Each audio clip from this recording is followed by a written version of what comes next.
estime que la planète pourrait perdre 70% de ses massifs coralliens d'ici 2050. Les coraux des mers tanzaniennes sont détruits par le minage illégal, la pêche à la dynamite et la pollution humaine. Tchumbe est le premier sanctuaire marin de Tanzanie, une concession privée d'1 kilomètre de long, couverte de forêts.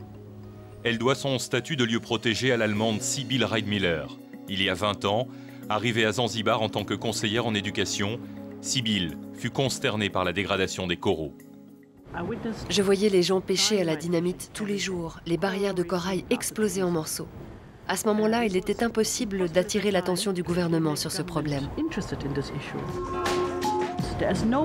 Il n'existe aucun mot en Kiswahili, la langue nationale, pour le corail. Il m'a semblé essentiel que les pêcheurs prennent conscience que les coraux sont vivants et que le gouvernement comprenne que la préservation du corail est un moyen de générer des revenus grâce au tourisme. J'ai eu l'idée de créer un parc marin financé par le tourisme, dont la vie sous-marine pourrait offrir une éducation gratuite aux populations locales, pêcheurs et écoliers en priorité. Après 2 mois de sortie en mer avec les pêcheurs, j'ai trouvé cet endroit. J'ai voulu protéger cet endroit et j'ai donc proposé au gouvernement d'en faire un parc marin financé par des fonds privés.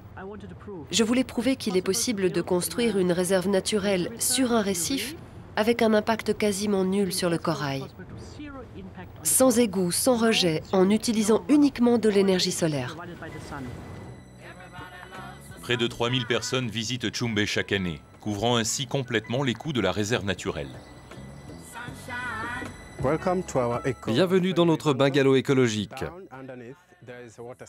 En dessous, il y a une citerne qui récupère l'eau, près de 15 000 litres. Vous voyez les panneaux solaires qui sont placés là, au-dessus.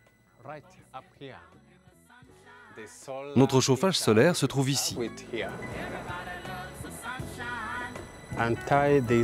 Détachez cette corde et vous aurez une belle vue sur la mer.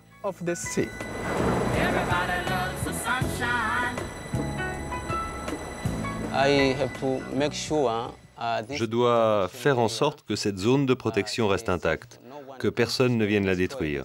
Je m'assure donc que tout se passe bien sur cette île. Lors de leur visite, on emmène les participants faire un tour en forêt. On a pris grand soin de cette île, elle est magnifique. Les coraux, c'est superbe.